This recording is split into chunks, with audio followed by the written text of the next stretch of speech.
उत्तराखंड के नैनीताल जिले के रामनगर के जिम कॉर्बेट नेशनल पार्क में नेपाली मजदूर पर हमला कर उसे मार डालने वाला बाघ चंद घंटे के अंदर ही पकड़ लिया गया है। बाघ को देर रात ट्रैंकुलाइज किया गया। बाघ के डीएनए सैंपल जांच के लिए हैदराबाद भेजे गए हैं।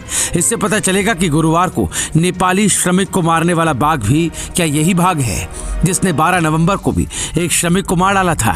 दरअसल गुरुवार सुबह रामनगर स्थित कॉर्बेट नेशनल पार्क के ढिकाला जोन में कैंपस के पास ही सोलर फेंसिंग के पास नेपाली मजदूर झाड़ी काट रहा था। इसी दौरान बाघ ने अचानक उस पर हमला बोल दिया था।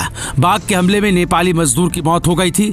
इस घटना से कॉर्बेट पार्क परिसर में हड़कंप मच गया था। वहीं इस पूरे मामले में उच्च अधिकारियों के निर्देश पर इस हमलावर बाघ को कुछ घंटों के बाद ही ट्रैंकुलाइज कर सुरक्षित रेस्क्यू कर लिया गया। बाघ को देर रात ढेला स्थित रेस्क्यू सेंटर भेजे की कार्रवाई की गई। इस घटना के बाद कॉर्बेट पार्क के ढिकाला जोन में स्थित चौड़ वाला इलाके में कुछ घंटों तक टूरिस्टों के घूमने पर रोक लगा दी गई थी।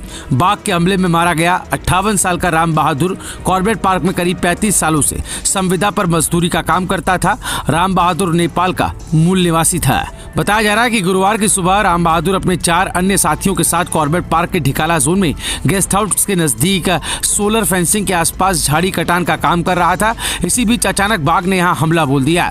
चारों श्रमिकों के बीच में से बाघ राम बहादुर को उठा कर ले गया। घटना के बाद मौके पर मौजूद अन्य कर्मचारियों और वन कर्मियों ने शोर मचाते हुए 10 हवाई फायर किए थे। फायरिंग की आवाज सुनकर बाघ राम बहादुर को लहूलुहान हालत में छोड़कर चला गया।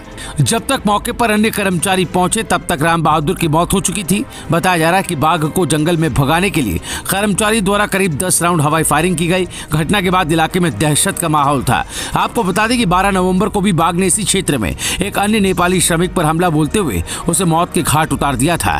फिलहाल इस हमले के बाद पार्क के अधिकारियों की मौजूदगी में विभागीय पशु चिकित्सकों द्वारा इस बाघ को ट्रैंकुलाइज कर रेस्क्यू करने की कार्रवाई की गई है। बाघ को देर रात ढेला रेस्क्यू सेंटर भेजा गया। इस बाघ की उम्र 2 साल बताई जा रही है। बाघ की डीएनए सैंपलिंग के लिए सीसीएमबी हैदराबाद भेजा गया है। जांच से पता चलेगा कि 12 नवंबर को अन्य श्रमिक को मारने वाला बाघ भी क्या यही था या फिर नहीं। Bureau report रायशुमारी।